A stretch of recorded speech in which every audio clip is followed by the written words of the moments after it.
light 'em up in the ring, light 'em up, shoot, shine, do your thing, light 'em up in the ring, light 'em up, shoot, shine, do your thing, light 'em up, go dumb, go stupid, yeah, we undefeated, sucker free, we got the seats heated, let's face it, you bout to get a beat down, less talking, let's take it to the streets now, ain't gonna be no rematch, why you wanna fight, touchdown on sight, yeah, turn off the light, oh, turn off the light, let's get it poppin', go dumb. When you see me moving, bodies dropping. Move some.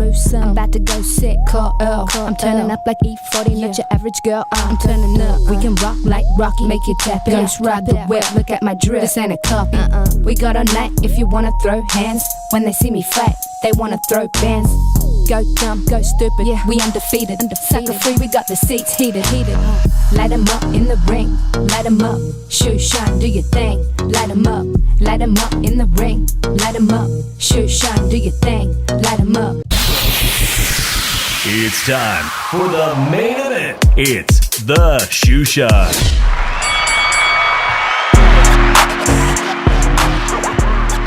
¿Qué onda, vatos locos? Damas y caballeros, it's your boy Dave in the 702 coming at you for that, that boxing recap show known as The Shoe Shine. Joining me all the way from a cold city of brotherly love, Philly, Irish, Drew Evil. Great to have you back, man. I feel like it's been 2 weeks at least, right, Drew? Yeah. You got the mic? Yeah, and I got the Coke. Okay, you got the Coke. Man, shout out to everybody joining us. I appreciate you guys. I know that there's tons of people on YouTube live right now. You could be watching anybody else, but I appreciate you guys tapping in, hitting that like button. Shout out to 702 Man Cave. Shout out to AC Walker. Shout out to everybody watching Zelly. I just saw that Zelly was live and all that community there, man. Shout out to him and all those beautiful people out there. It is Super Bowl week, Drew. Damn. Niners beat the Eagles. Niners got their ass whooped. Neither of us are in it. And it's in my, basically the last city I lived in, man. Shit, it's in the South Bay, 408. Shout out to everybody in the 408, Santa Clara, San Jose. To all my peoples out there, Drew. I heard that Super Bowl activities aren't going that well. Like, it's kind of, like, unlike Vegas when they had it here, Drew, they're hosting half of the events in San Francisco and some in downtown San Jose. And if anybody knows the Bay Area, they're a good hour apart. So it makes it, dude, it makes it for an expensive weekends in the Bay Area, bro. If you got to go back and forth renting a car or Ubers. Oh, man. Any picks so far for you, man? Anything you're looking forward to? Are you looking forward to the halftime show? Any prop bets I should know Drew's doing? Not really. No Super Bowl preview show this year? Nah, but I told people I'm picking the Patriots. I'm torn. I'm torn, guys, because we got a bitter rivalry with the Seattle Seahawks. But I've never liked the Patriots either. I don't like the owner of the Patriots. He's a pervert. All right. And I also, he's a pervert. Don't you remember what he did, man? He's probably he's in the Epstein files for all we know. Probably. I don't know. I'm just saying, with speculation. But anyhow, I don't like Cardi B's baby daddy either. So I don't like. If you want to talk about Epstein files, if you look at my story on Instagram, you'll see all the people that's not in it, including Glenn Crackmeyer, Austin Powers, Pepe Le Pew, Johnny Bravo. Well, no, seriously, you laugh your ass off. You see all that shit. The Stominator. Yeah, man, it's been a wild couple of weeks, man, Drew. I appreciate you coming back on the air. I know everybody out on the East Coast that's been dealing with these ice storms, snowstorms. The weather has been awful. Out here in Vegas, it's looking pretty good today, though. So shout out to everybody out there on the East Coast, Drew. It was an incredible weekend for fight fans. They had boxing on YouTube on Friday. We had fights all day Saturday, 3 major events on Saturday. And then, of course, on Sunday, right here in Las Vegas, we had the second showing from Dana White's Zuffa Boxing. And that card was a lot of fun. But, Drew, right off the top of the most memorable moment of the weekend for me was this clip right here. Let me get your take on this because I don't know how you could beat this moment in boxing. This is just an incredible, remarkable moment. Let me show you guys what I'm talking about if you guys didn't see it. But, the expression split his wig. But I had no idea, man. I've seen Jerrell Miller at the Cosmo. I've seen him at fights before. I had no idea. So it's so funny, right? I get to my mama's house, and she had some shampoo bottles under her table. And I shampooed it. Yo, the shit was like ammonium bleach. I literally lost my hair like 2 days ago. So I called my man. I said, give me one of the main. Let me slap that shit on real quick. Abiza knocked that shit off. True. He ended up going on the Breakfast Club. This had to be the most embarrassing moment for a male boxer. But I've seen it happen in women's boxing too. I don't know if you remember the heavy-hitting diva. Her weave came off mid-fight too. So it's happened. But the fact that he had, well, let me see if I got a picture of this dude. He spent $700. He's been rocking this look for years. He's not happy with the bald look. And apparently he spent $700 on his barber. Then he did the Breakfast Club interview. But his first excuse was that he went bald. It sounded like he was trying to say he went bald this past week over ammonia. Like, nah, that didn't happen, bro. Where is that picture, Drew? Did you see the barbershop pic though? Did you see that barbershop pic? Yeah. Where is that picture? Oh, here it is. I gotta tell you, I'm impressed, man. His barber does some incredible work, except for the fact that it came off his head. I mean, it looks fresh. I've seen the guy in Vegas plenty of times. Whatever he pays to have that hairpiece put on it just, man, it's so embarrassing that shit his came head was off. talking to some.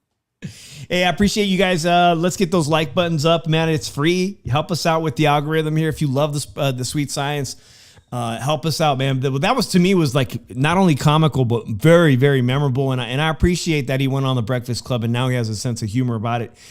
And there's been plenty of successful boxers, plenty Hall of Fame boxers that have literally had incredible careers, including Bernard Hopkins, that went Tyson Fury, that have won titles and championships post being bald.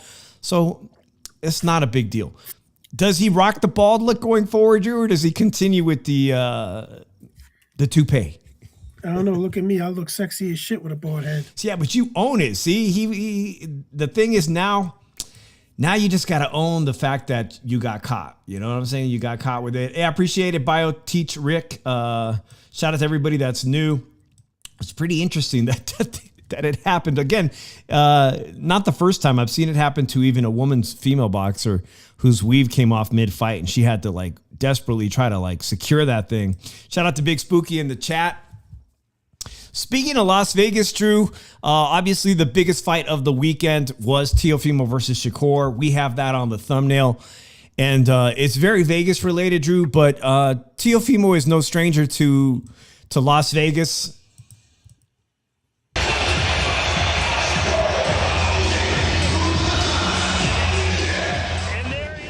I appreciate the old school hip hop, throwback to New York City. The swag, the dancing, but and the fact that shout out to everybody in Vegas, but the Jabberwockies have one of the better shows in Las Vegas, and Teofimo's known for being a good dancer, Drew, but he couldn't make anything happen in the ring this past Saturday. What'd you think of these ring entrants? I didn't get it. You didn't, the Jabberwockies? You didn't like it? Well, I appreciate that. He brought a Vegas. He brought the theatrics. But inside the ring, not too good.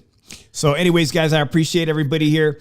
Let's start off with Saturday afternoon, Drew. Saturday afternoon in the UK, 154-pound division. And why was this so important? It's so important because Top Rank's brightest star, youngest star, Xander Zayas, became a unified super welterweight champion, snatching up 2 of the 4 titles in a very good fight in San Juan, Puerto Rico, but earlier in the day across the pond in the UK.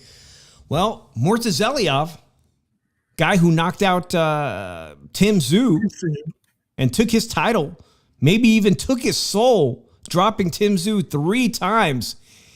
He was kind of the boogeyman in the division. Nobody wanted to fight him. Nobody wanted to rush to sign a deal to fight him for his title. But Kelly from the UK, he said, I can do it, man. A former Olympian. In a fight that looked kind of like some Shakur Stevenson fights, Drew. I'm wondering what you thought about that. If you saw the Kelly fight in his hometown, Kelly gets the nod. A lot of movement, a lot of sweet science in that fight, but he snatches the title against Mortazeliov, who hasn't fought in a year. We got a new world champion. A new world champion in the afternoon. What did you think about that fight? It was something that they both knocked each other down. Kelly boxed and won with boxing. Do we say it's one of those wins that, I should have done a lot better and I lost my title because of it. And he comes back and gets his rematch and destroys him. I don't know. It could end up like that if he gets a rematch, but Josh Kelly fought his fight and won because he fought his fight. And I was talking to someone about this fight, and I'm like, Kelly fights his fight. He has a good shot at winning. He just can't get hit a lot. But, he just can't make this dude look good while he's fighting his fight, because it's going to be a hell of a lot harder to win your type of fight if this guy can fight with you. It just looked like that he had everything under control, and he got back up for the knockdown, and he continued the game plan, and it was, he executed it. Now, it puts him in line with bigger fights now. Oh, yeah. People are going to be gunning for him. I think we're going to see a rematch before anybody else gets a crack at him. And that's something that, was this a fluke? Or was this really, hey, he found a way how to beat him type of thing? So. Well, I don't anticipate a rematch anytime soon, but as you know, when people win a new title, a new championship, he won it in his hometown. What I do anticipate is Kelly taking an easy one of these. He's not going to take the mandatory immediately. He's probably going to have one of these, like, I'm going to defend my title at home. I'm the new champ. But because Xander Zayas had such an impressive victory in the later part of Saturday night, now we got to ask ourselves, what is the best fight at 154 pounds? And Xander Zayas in the ring, he mentioned your guy, Boots Ennis. He mentioned Virgil Ortiz. He mentioned Kelly probably third. If Josh Kelly wants to get it on by the summer, I would like to invite him to Puerto Rico or New York. Xander Zayas now has 2 of the 4 titles. The only other title out there goes to Sebastian Fundora, who will be fighting in March right here in Las Vegas. I personally, Drew, I love this fight.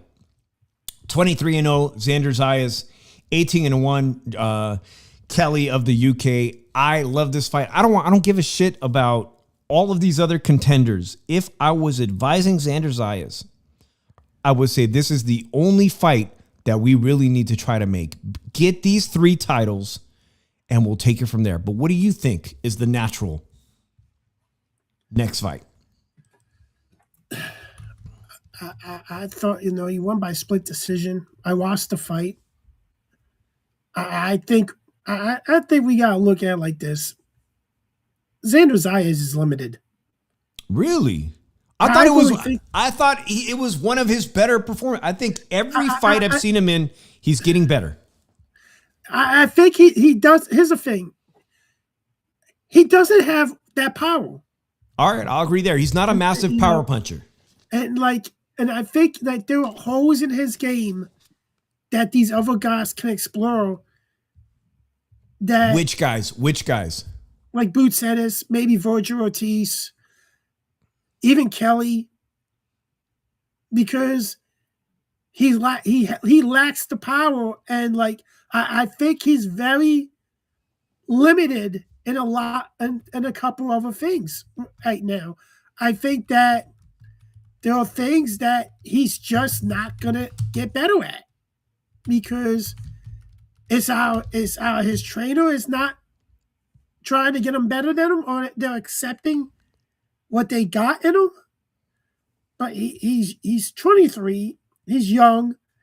You got to upgrade his game a little bit to take his weaknesses and turn them into positives.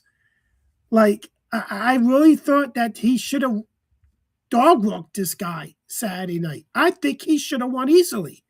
and it turned out to be a more difficult fight. It turned out he was fighting the guy's fight instead of fighting his own fight. Yeah, you want a split decision, but one of those three judges had you losing that fight. And so there's something out there that I see. Xander Zayas is very limited at this point.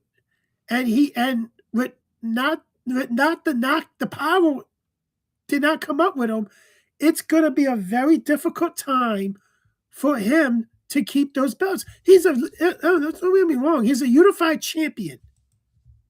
That is a big accomplishment for him. He got his way to 2 title fights and won both 2 title belts in the same division. Because of the matchmaking skills of Top Rank. Top Rank still don't got a great television deal. It was free. By the way, guys, I enjoyed it. I got to watch it on my big TV, but it was also streaming free on the phone. Even if you didn't have Roku, my mom was like impressed. I sent my mom the link and she got to watch it on the phone. She's been watching Xander Zayas since the beginning of his career too.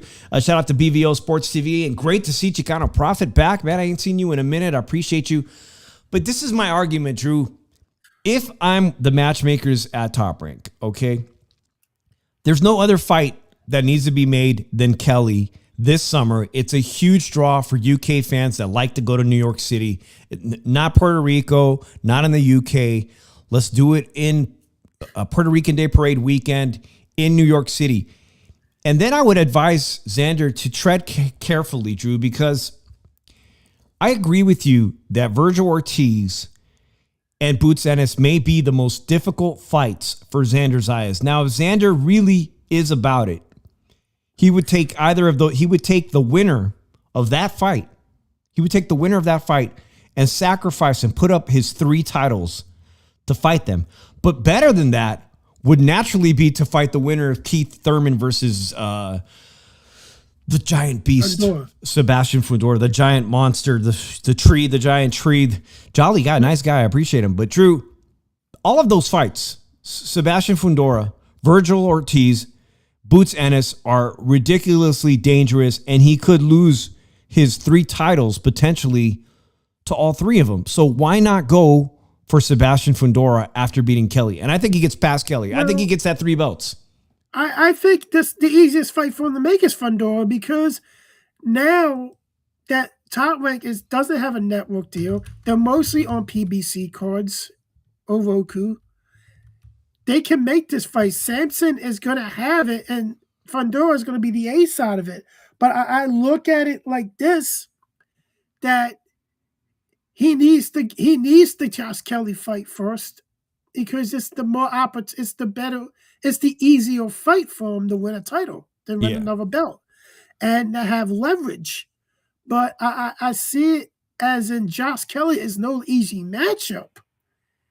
And he could really expose Xander's weaknesses to make him fight his type of fight. This is something we got to look at. Yeah, it could be the easiest fight for him, but it can also be the fight that that shows off his weaknesses. Well, I'll be honest with you. I was shocked that Murtazaliyev, who hadn't been in the ring, looked so bad after a year layoff. He looked pretty bad, and he made Kelly made him look bad. He is that kind of fighter, Drew. I'll agree. I'm not saying that it's going to be an easy fight, but I think it's a very winnable fight. And you could even make an argument that Xander, who's been, he's young and he's been growing out of his frame. He stayed at welterweight for a very brief moment early on in his career. You can make a good argument that if Xander Zayas wins 3 titles, he could just move up to middleweight, a very still weak division. He could just move up to middleweight undefeated. It probably would be the smart decision for him to move up. I mean, nobody wants a loss, but I'm not saying that's not what a fighter does. That's not what we should encourage fighters to do. But he could just abandon the division. There is one fighter in there that's good for the taking that you can win a belt off of. And who's that? And it will be a signature win. And it's Ali Law. Of course, at middleweight. And by the way, Drew, a few weeks ago, I was in the gym with the guy who just recently, Gonzalez, I believe. I just saw supposed to go back there and interview another Venezuelan fighter who's going to be fighting on the Manny Pacquiao card featuring Carmel Moten at the end of this month in February. But yeah, man, that was a great day. It was a great afternoon for fights. Shout out to Josh Kelly. He becomes the newest 154-pound champion. Xander Zayas comes closer to unifying and potentially becoming undisputed in the division. That brings us to this massive Ring Magazine card. Let's talk about the Ring Magazine card, Drew. I was impressed by how good tickets sold. They said that fight, unlike recently, things just haven't been selling, but this thing sold out. And they reported that Teo and Shakur set a record for the most amount of seats sold at the Madison Square Garden, 21,000. Highest attendance ever at Madison Square Garden for boxing. People were interested in it. People were very interested in it. It sold very well. And unlike typical Shakur Stevenson fights, it really wasn't that boring. But the truth of it was that Teo, he got a whole new set of problems. It seems that his relationship with his dad is fractured again. A lot of people weren't happy with what was going on in the ring. As far as, instructions from his father, a lot of criticism then. And then there was even rumors that everybody abandoned Teo post-fight. Shakur said that he went in there to see him in the medical tent and that he was completely abandoned. Later on, members of the team of Teofimo said that was absolutely not true, that people hadn't abandoned him. But let's go with the heavy topic, which is his relationship with his father-son boxing teams. What did you think of the instructions as the fight was progressing and Teo, wasn't winning any rounds? It was terrible. I think his dad has no business being a trainer. You hear me for the past 2 years, Dave, saying he needs to get away. His father needs to get out of his career. He needs he needs a actual trainer to train him the right way. I think he was neglecting a lot of stuff to get him ready for 140. And it all came to life right there of what happened. He needs, if he is to bounce back, he needs to do it without his dad. His dad cannot be involved in his career anymore. And for people that dick ride for him and everything, saying they'll bounce back, no, they're not. You're not going to get yourself another interview being on his jock. It's time to be truthful here. His dad, he went as far as you can with your dad, if his dad. It's time to move on to a trainer that can elevate him, that can evolve him, that can get him acclimated the right way to a weight class. Because I think his dad failed to do that. All his dad is a hype man that gets him in the shit, the deep shit. That's all his dad is. And let's look at it like this. We both said that he had no power in this division, right? Right. So let's talk about, to me, I really think maybe Teofimo should move back down to 135. So here's the irony, and shout out to Greg Hunt. He says that Xander Zayas, he's so weight levels above top tiers fighters at 154. I appreciate that sentiment. I kind of agree. Let's play the clip that went kind of viral with Teo Sr. And I want to ask you guys in the chat, is the solution to Teo's problems now with his second career loss just to do away with his dad who got him here? This is not the first time in his career that people have expressed that maybe it was time for him to move on from his father. So let's play the clip. I was 100% sure he was going to win. For some reason, the game plan, my son didn't do what I told him he was supposed to do. His rhythm was supposed to be different, where we were supposed to stop Shakur from doing whatever Shakur does best. You know what I'm saying? Congratulations to him for winning. Did you hear anything there in that interview right now that indicated what he actually did in the ring? when he started getting down on the scorecards, Drew. I didn't hear any instructions about what adjustments to make. Well, what was the game plan? Well, did you hear it? Okay, he said the game plan was to stop Shakur from doing does best. You know what I'm saying? Stop Shakur from doing what he does best, which is the jab. How? What is the exact game plan? How are you supposed to execute it? And the thing about it is, when you are not executing it, where's your adjustment? Where are you in the corner telling him to adjust? Say an adjustment, go to plan B. And this dude didn't even have a plan A, Dave. You're right, Drew. I just don't know. It seemed like from the performance Teo had, that plan A wasn't a very good plan, and there was zero plan B. There was zero plan B. I look at it like this. If I was in there and I was the trainer, I would have said, use your jab, punch at him, but try to push your way into him to cut that wing off, and then rail on the body a little bit. That is my strategy. You want to go to the body on him first and foremost for a little bit. That's a great idea. To slow his movement down, to limit his movement, and then after that, move up a little bit to the high punches, to the high jabs a little bit, and move up from there. I think there's so much I think it would have been a better result. But the thing about it is, I don't know Teofimo to be a good body puncher. And interesting. So I look at it. I think the perfect trainer for Teofimo is Ishmael Zayas. Isaiah, forever. Oh, you talking about the Cuban coach? The Cuban coach? Yeah, I think he's the perfect trainer for Teofimo. Practice defense, because Teofimo is never a good defensive fighter. Interesting. Ismael Salas of Las Vegas trains most of the Cubans. So I want to bring up, I'm not sure if I don't see Vince. I know everybody's live right now, but shout out to Vince 702 Man Cave, because his nephew, Las Vegas local, Emiliano Vargas, one of the best prospects. Actually, shout out to him. Congratulations. He was at the Ring Magazine award show on Friday, nominated. Not only nominated, he was named the 2025 Prospect of the Year. And he was asked immediately after winning, they brought him up. They wanted to know Emiliano because they're close with Teofimo. They're close with the Lopez's. What can Teofimo do to win this fight? And Emiliano said that he had to go to the body and work the body as Shakur Stevenson. Emiliano himself said he thought that would be the only viable path to victory for Teofimo, was to invest heavily in the body.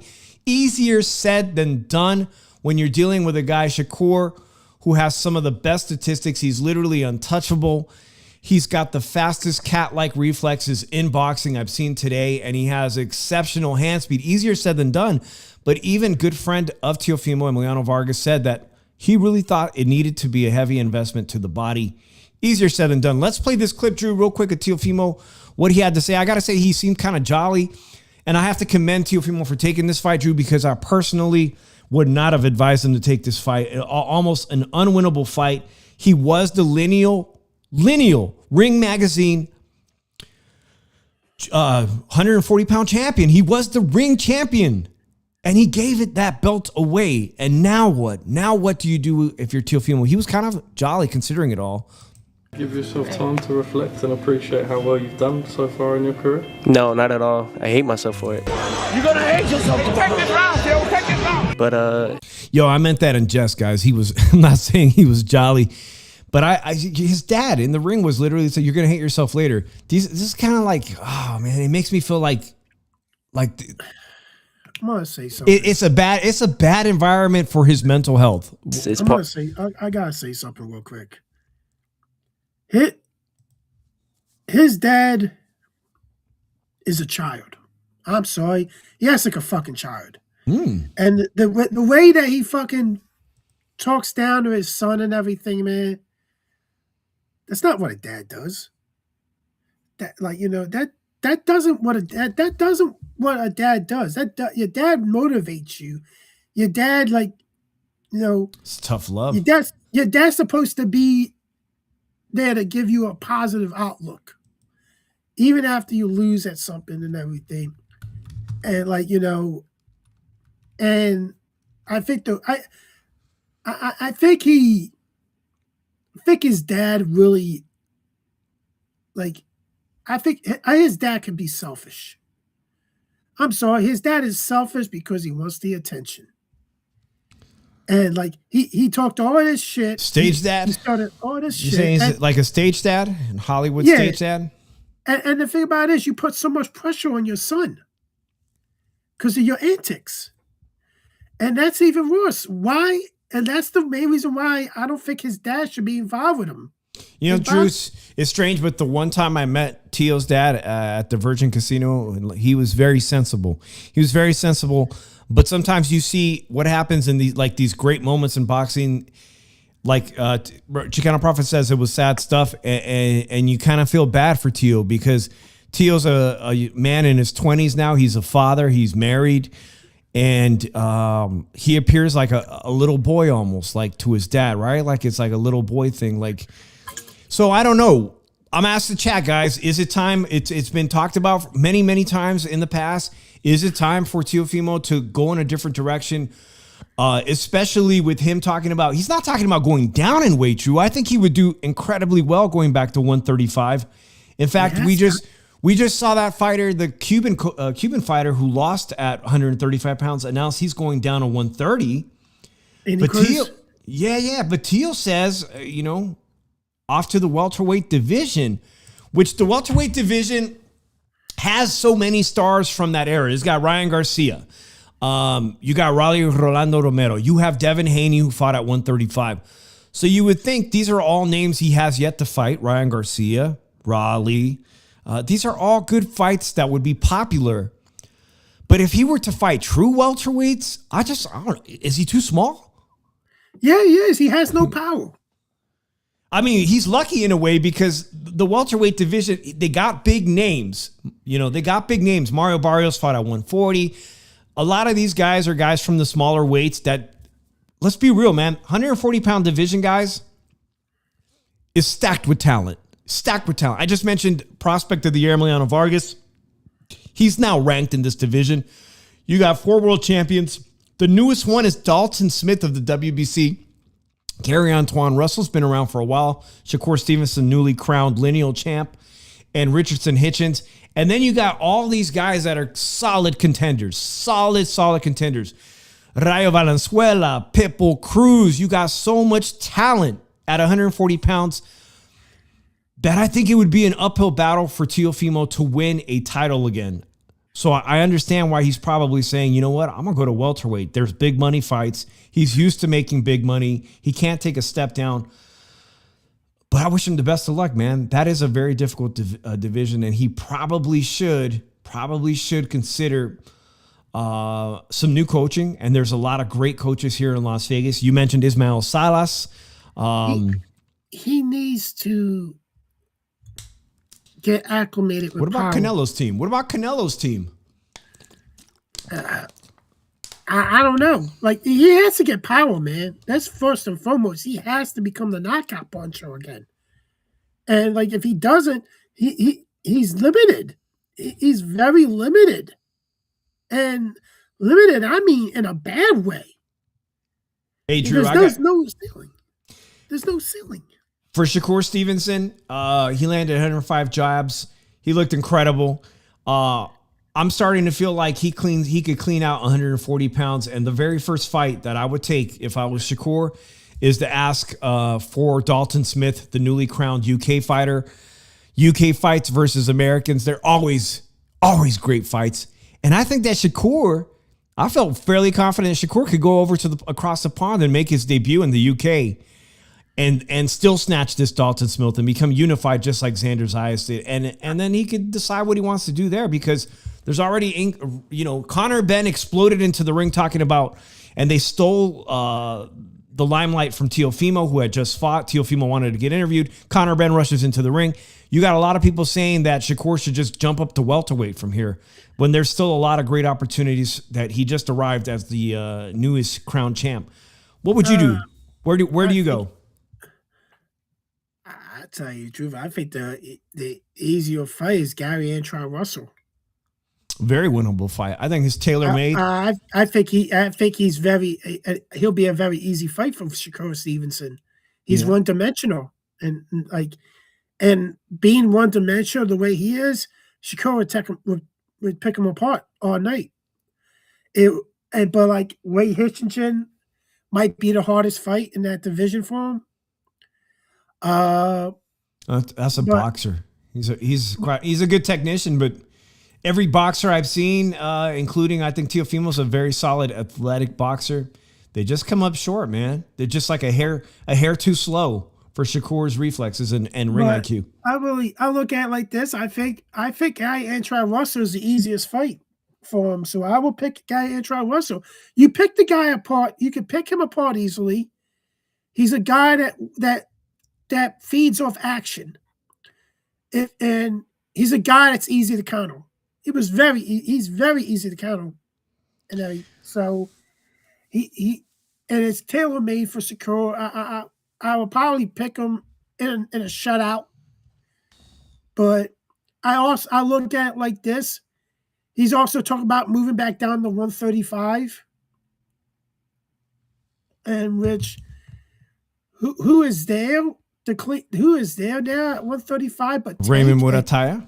Raymond Murataya, I think he beats Murataya. Here's the thing. Anybody from 135 to 147, I don't think anybody beats him. Well, I appreciate that, man. There's probably some fans of Shakur that would think I'm not too eager to see him jump to 147 just yet. But look, let's be honest. And by the way, that's just make everybody laugh, dude. Somehow the hairpiece landed on Alexander Usyk's lap. Somehow this hairpiece, this afro, landed in Alexander Usyk, and you can see Usyk carefully examining. That had to stink, man. Can you imagine all the sweat, man? He's looking at it. He's perplexed. He's perplexed. Hey, there were some really good fights aside from the shenanigans of Jerrell Miller's hairpiece flying off. There were some really good fights. First and foremost, we have a new featherweight champion. I was incorrect. I thought Bruce Carrington was the full WBC champ. He is not. He is the latest top-ranked champion, including Xander Zayas, to pick up a title this weekend in his hometown. And it was a fight where, Drew, to be honest, at one point I thought the going was getting rough, and it looked like maybe around the fourth round that he was about to get dropped. And next thing I know, I come back to watch that fight, and he knocks the guy out. So shout out to Bruce Carrington. There's 3 top-ranked associated fighters that have a featherweight title. So, wow, Bob Arum and Top Rank have done. Angelo Leo has, I think, a co-promotional contract with Top Rank. I've met him. He's based out of Las Vegas. Rafael Espinoza of Guadalajara, Mexico, the tallest 6'1", also has a promotional deal with Top Rank. I need to see these 3 guys start to unify. Somebody needs to emerge. And Nick Ball, well, if you're looking for a fight this weekend, Nick Ball is going to fight former champion Brandon Figueroa this weekend. That is a great fight. Musa says in the chat, I think he cleans up 140 before moving up. That makes more sense. I think there's some really fun fights for Shakur, and he just got here, and he's, man, the way the welterweight division is, yeah, you could jump up there really quickly, but at the same time, there's some fun fights to make for him. He just arrived at 140. Go ahead, Drew. Tim Bradley was saying that he thinks O'Shaquie Foster. Oh my God, I saw that. That was. And I'm gonna say this. Tim needs to shut up. Number one, Tim Bradley needs to shut up. Why O'Shaquie? I love O'Shaquie, but come on, bro, O'Shaquie. No, he feeds right into Shakur Stevenson. O'Shaquie. I thought the main guy that would give Shakur problems is retired. And who's that? Vasyl Lomachenko. All right, that would have been an amazing fight. Obviously, I think that was the only guy that would have gave Shakur Stevenson a lot of problems. Vasyl Lomachenko. Well, it's way too late for that fight, and they know each other very well. Yeah, and they sparred, so a lot of shit. He might have lost some shit from Lomachenko. So, but I really think that in these lower weight classes, Shakur Stevenson is unbeatable to these guys. Now, is the ceiling 147? Maybe it's the ceiling. But another name you have to bring up is Keyshawn Davis. Yeah, I want to give Keyshawn Davis his flowers, man, because I have to say, going into Saturday night, I started thinking about who had a sensational performance, and obviously Shakur did something really special beating Teo, but I expected him to beat Teo. I think moving up to 140, although I still think Keyshawn got some maturing to do. You know, some of the stuff that's been going on in his personal life. I think he still has some maturing to do, but yeah, dude, he looked incredible at 140. And because we're talking about fighters that Shakur could fight at 140, I have to mention him, bro. I think that as a silver medalist, what he's done at 135, becoming world champion, I definitely think that he will be a world champion at 140, but we're already hearing that he wants to fight Devin Haney. And I got that clip too of him exchanging with Devin Haney's dad, bro. I don't know how long he plans on staying at 140, but I think that he could beat somebody like Richardson Hitchens. I think he could beat him. I think he could beat Dalton Smith. Yeah, you know? I think he stops Dalton Smith. I think we got to look at it like this. If I believe Keyshawn is going to probably move up the welterweight to challenge Devin Haney. Yeah, he's a big dude. He was laughing like dude, I was just at that fight just 2 weeks ago in Vegas. If you guys are new to the channel, check out some of my content on Shushan Boxing from the fight, Raymond Murataya versus Andy Cruz. Because a lot of people weren't happy with his antics celebrating the fact that Andy Cruz lost. But, like, come on, bro. At this point, professionally, you're never going to fight Andy Cruz professionally. Andy Cruz is talking about moving down to 130, and you're completely outgrown him and outgrown all the divisions he'd be in. Like right now, he's talking about Devin Haney. That's something he'd like to do in 2026. I think personally, I'd like to see Keyshawn get a title opportunity at 140. He got a title at 135. He lost it on the scales. Nonetheless, he'd be a 2-division champion on his way to welterweight division. Anyways, what do you think of that fight? Devin Haney versus Keyshawn, if it were to happen tomorrow. He knocks out Devin Haney. Keyshawn got pop, bro. That's one thing about Keyshawn. He's demonstrated pop at 135. He's demonstrated pop at 140. And his frame looks like it's going to fill out where he's going to carry power right up to welterweight, man. And a fight I wouldn't mind seeing is Conor Benn versus Keyshawn. He fucking annihilates Conor Benn. What do you think of Conor Benn's blonde hair? No comment. I'm not trying to get a copyright strike on here. This fight looks like, look, Raleigh and Conor have been having a lot of friendly interactions, a lot of fooling around. It looks tussling and wrestling. Conor Benn once he smoked with Shakur Stevenson. He went into the ring. But this is a fight that all the promoters seem to want to be made. This quote right here, Shakram wants to win the world title, but at the same time, he's sensible. So that's something we will talk through. And I think we'll be able to make the fight between Conor Benn and Raleigh Romero at 147 pounds for Raleigh's title, the WBA welterweight title. It looks like that Shakram Gisayev is willing to take some step-aside money. So this fight looks really, really tangible. It looks like this fight could definitely happen this year. I wouldn't even pass that Wally beats Conor Benn. Conor Benn look, the dude gained a lot of weight. It's never a good thing when you gain that much weight and come back to the welterweight division. It didn't work out for that other UK fighter. What was the guy for that fought? Gennady Golovkin came back down to 147. Never looked good again.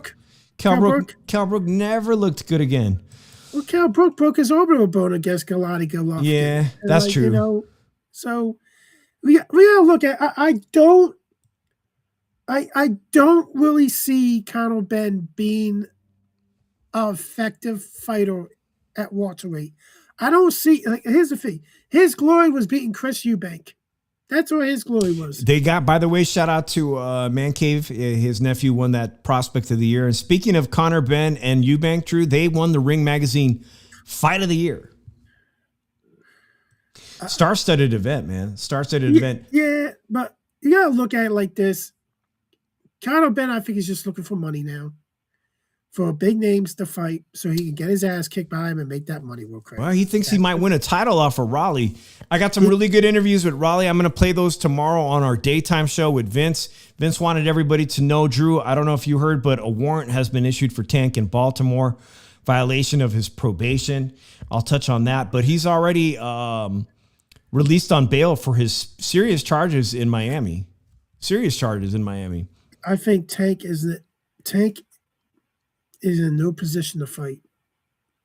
I wouldn't like. I think Tank is not going to fight again. I think Tank's done.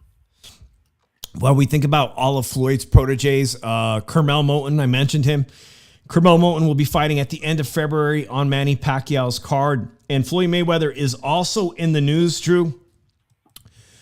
There was an incredible news piece that was written about the financial problems of Floyd Mayweather. It was very, very interesting. I was reading through that whole lengthy article a few weeks back.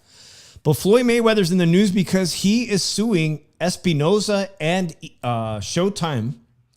He says that Showtime robbed him of millions, Drew, in shady deals behind the scenes that they stole from him.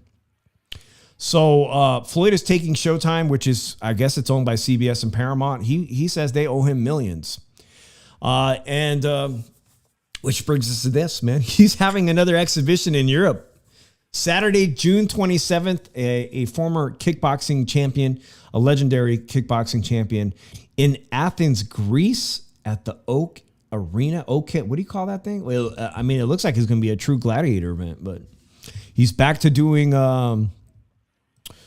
exhibitions. And in the meantime, he has filed a massive lawsuit. I'm going to try to find the court documents. Drew, do you think Showtime did him wrong over the time of his career? Could have, but at the same time, Al Heyman was. I think the person he should be suing is Al Heyman. He ain't never gonna do that. Al took care of so many. Vince says, "Yeah, they say he's broke." Well, listen. Yeah, you could go read that news article. I just Google it. I forget which newspaper wrote that lengthy investigation, but he lives a very expensive lifestyle and he needs that money. He's going to do the exhibitions, and if somebody owes him money, just like people have sued him because he owes people money, well, he's going to sue people that owe him money. It's just a cycle, basically, right? I wanted to talk about Sunday really quickly. I enjoyed the card, Drew. Zuffa Boxing right here. Not even too far from my house, Drew. It didn't look like the tickets sold as well as the very first event. I'm telling you, man, if they want to invite me, I'll gladly go and take my wife to one of these events. The tickets are never cheap. They're kind of expensive. But earlier, there was 3 good fights. What did you think of Hot Rod versus Zvadzic, the former champion, former light heavyweight champion of the world, Zvadzic, who fought David Benavidez? And David Benavidez wasn't able to get Zvadzic out, the former Ukrainian gold medalist, Drew. The gold medalist, Zvadzic, had dropped Hot Rod 2 times. And then, bam, out of nowhere. Here's a clip of that, by the way. And that's Rayo right there. But I didn't see this coming. I thought he was in complete control. The canvas twice to just now. Oh, what a shot. My, oh, my. Yo, 38 years old. He looked okay. He looked to give David Benavidez a little bit of problems. But David Benavidez didn't hurt him like this. Ooh. What do you do if you're Alexander Zvadzic? You keep fighting in your career? I mean, he looked good early on. Yeah, I don't know. No clue. I think that to go down like that, I don't know. Like, he's in a fist for the money at this point. He's not making shit with Zuffa. Well, it's interesting you say that because Rayo Valenzuela, who was the main event, he had this to say to all his haters.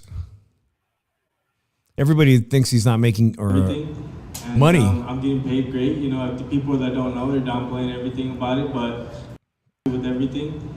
And I'm getting paid great. The people that don't know, they're downplaying everything about it, but with everything. I guess that's just looping, but essentially he told everybody, I'm getting paid good. I'm getting paid good over here at Zuffa. And he had a good fight. I got to give a shout out to that Mexican guy who came in. The Mexican guy was really durable, and he gave him a good fight. He wasn't going to win the fight. That's because Rayo can box. Rayo beat Pitbull Cruz, one of the best Mexican pressure style fighters right now out there, and he beat Pitbull Cruz and took his championship. Raya moves down in weight, shockingly, but it looks like that fighter, Edwin De La Cruz, that knocked out Raya, just signed to Zuffa too. So everybody's speculating if they're going to have a rematch on Zuffa. One that I'm all for it, man. I think Raya's a different fighter now.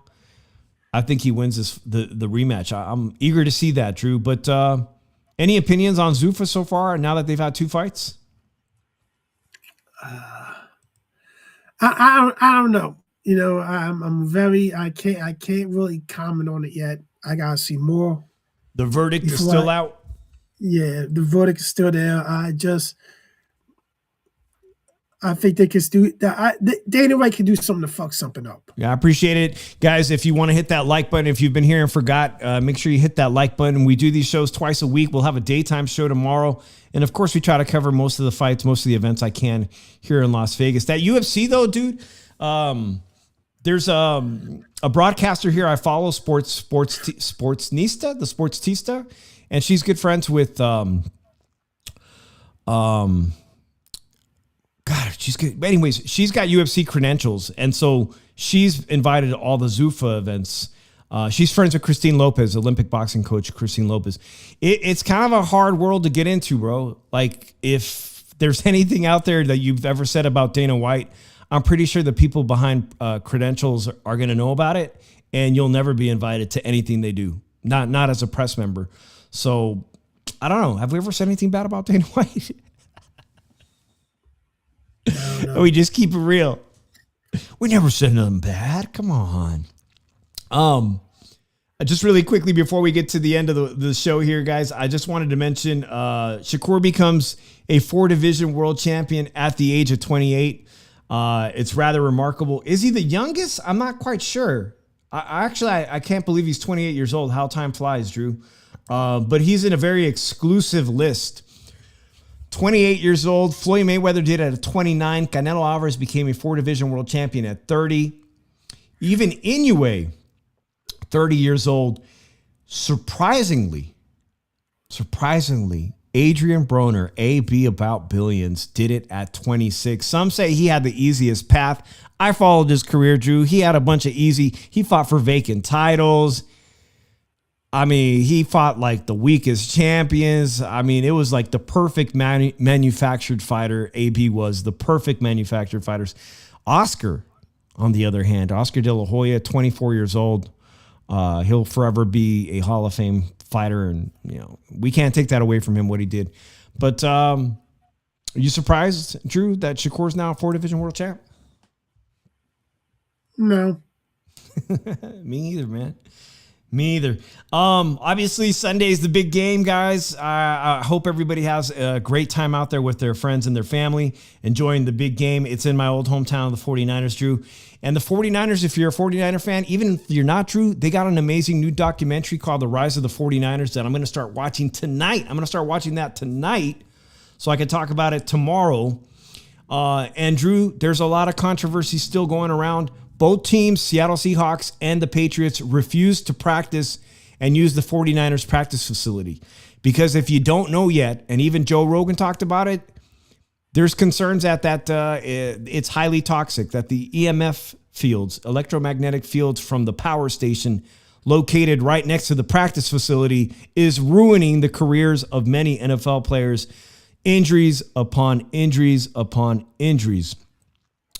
Musa says, these guys just don't fight enough for me to get overly excited about them. Let one get in 75 fights, then the numbers start to show the talent. Obviously, the great days of Julio Cesar Chavez where fighters had that many fights, or even before that. Yeah, inactivity definitely is frustrating a lot of the old school fight fans. I agree with you.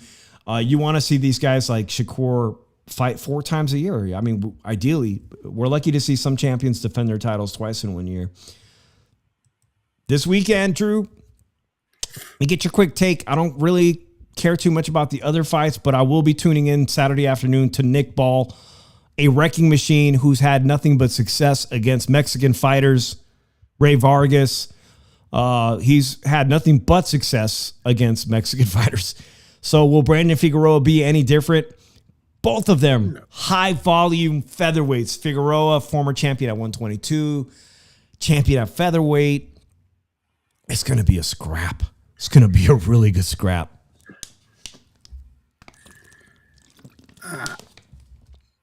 I think Nick Ball wins the fight. Obviously, it's a UK fight, so shout out to Figueroa for going across the pond for this, man. It's kind of flying under the radar. This could be a fantastic fight. If you got access to watch it on DAZN, guys, Nick Ball, he hasn't lost yet to a Mexican fighter, but Figueroa is a 2-division world champion. He can throw 100 punches per round. This is not going to, man, this is going to be a good fight.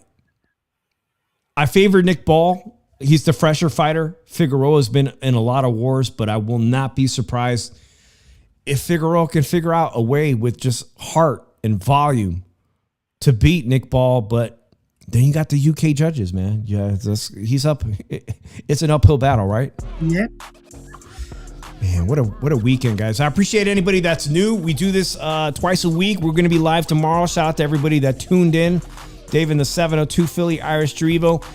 Are we coming back? Are we doing a football show, Drew? Are you open to it? You open to do a Super Bowl? I guess. We did it last year, man. If you're feeling good, let me know, Drew. We'll do it. But definitely tomorrow, guys, at the lunchtime hour around 1 o'clock Pacific Standard Time, we're going to have another show live from the 702 Man Cave Studios in Las Vegas. Tomorrow, we'll have my other co-host, Vince, and we'll be talking to him about all kinds of stuff, including all this latest NFL news. Drew, any final words? Not off the top of my head. All right, man. We'll see you guys next week or possibly later this week. Drew will be back on for a football show. Until then, peace out, everybody.